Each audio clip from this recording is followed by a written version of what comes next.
When I was 4, I lived with my mother, brothers, and sisters in a small town on the island of Luzon. Father's farm had been destroyed in 1918 by one of our sudden Philippine flood. So for several years afterward, we all lived in the town, though he preferred living in the country.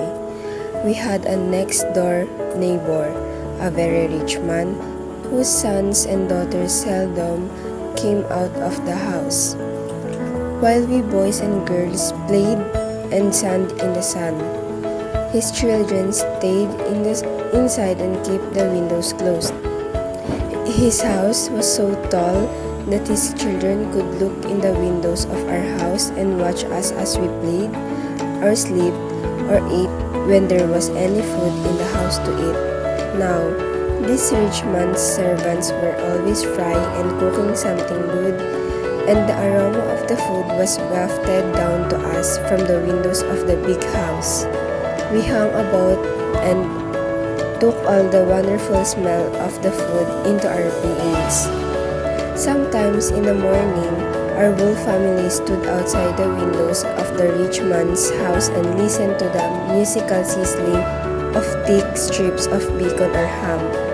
I can remember one afternoon when our neighbor's servants roasted 3 chickens.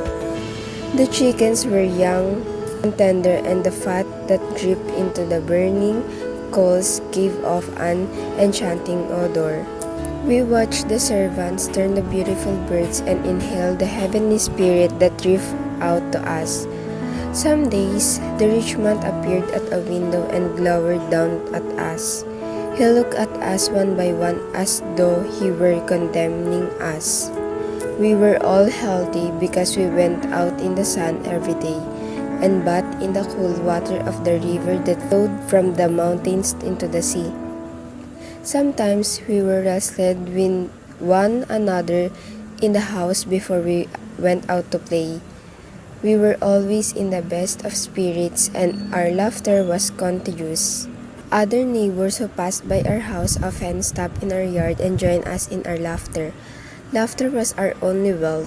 Father was a laughing man. He would go into the living room and stand in front of the mirror, stretching his mouth into grotesque shapes with his finger and making faces at himself. And then he would rush into the kitchen, roaring with laughter. There was plenty to make us laugh. There was. For instance, the day one of my brothers came home and brought a small bundle under his arm, pretending that he brought something to eat, maybe a leg of lamb or something as extravagant as that to make our mouths water. He rushed to mother and threw the bundle into her lap. We all stood around, watching mother undo the complicated strings. Suddenly, a black cat leaped out of the bundle and ran wildly around the house.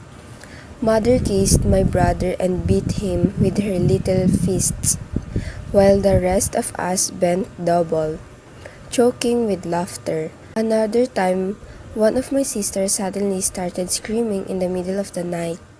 Mother reached her first and tried to calm her. My sister cried and groaned when father lifted the lamp.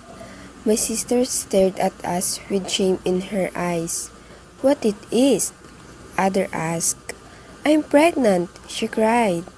"Don't be fool," father shouted. "You're only a child," mother said.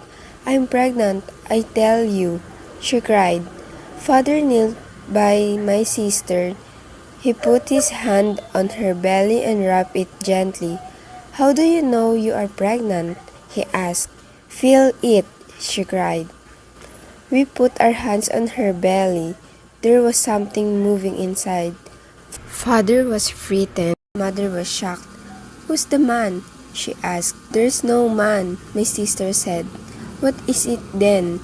Father asked. Suddenly, my sister opened her blouse and a bullfrog jumped out.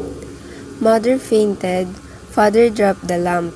The oil spilled on the floor, and my sister's blanket caught fire. One of my brothers laughed so hard he rolled on the floor.